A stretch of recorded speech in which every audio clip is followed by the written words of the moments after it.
Today we'll be talking about why small businesses fail. Most small businesses didn't fail because of their ideas are bad. No, most of them failed because the basic factors are being ignored at early stage.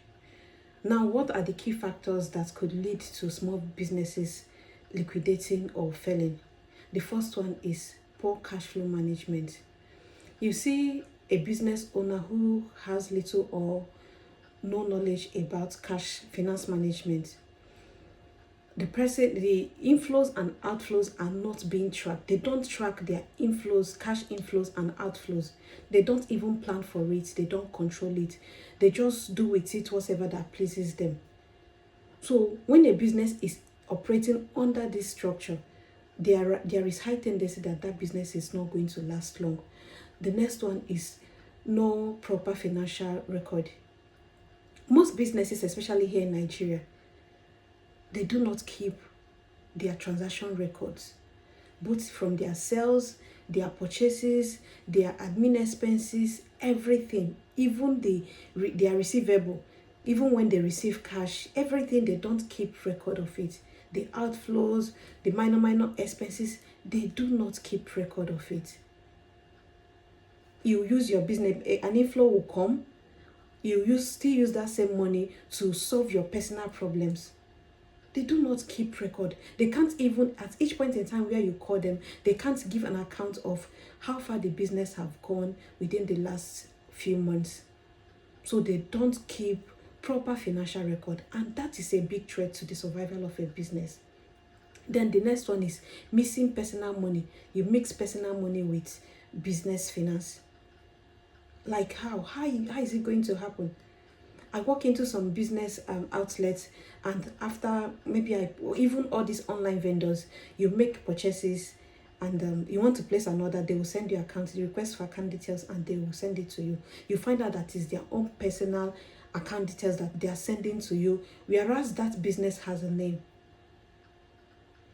Now your own personal income is your personal money is entering one account, your business income, your business money finances is also entering the same account. So how are you going to separate them? How are you going to know which one belongs to your personal pocket and the one that belongs to business?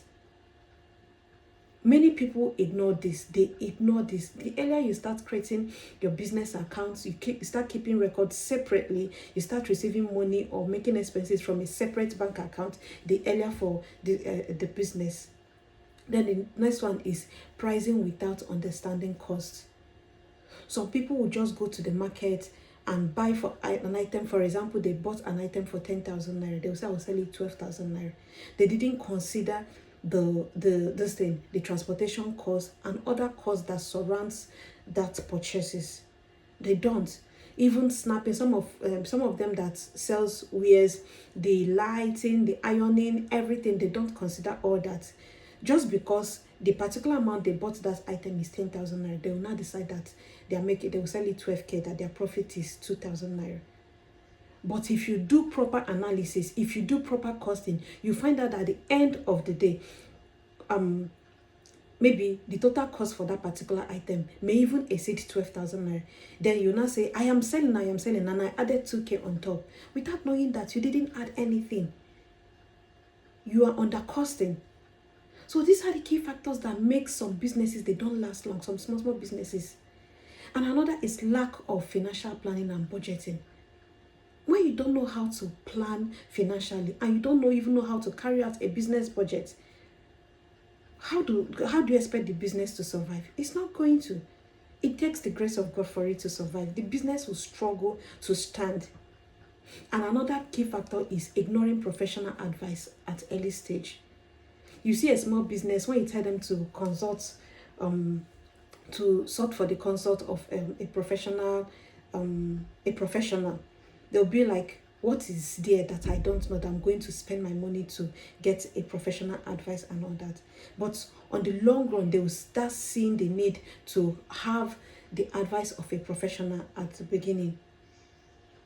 Most businesses, even as I speak to you right now, most businesses, they don't seek the advice of a professional. They just do things the way they feel. that is supposed to be. And at the end, the thing will come back shooting them on the leg. So the earlier you tackle these factors as a small business owner, the better for your business and yourself. You'll be making sales, making sales, making sales. And at the end of the day, you have nothing. At the end of the year, you have nothing to fall back on. There's this one trending Claude 44 and all that, saying that he's shutting down his business and all that. Maybe these are some of the factors. I'm very sure these are some of the factors that led to the business liquidating, closing down. No matter how small your business is, seek for professional advice. It will help you. It will help your business. It will help you. To save you from a lot of business risk. Share this if you got value. Shalom.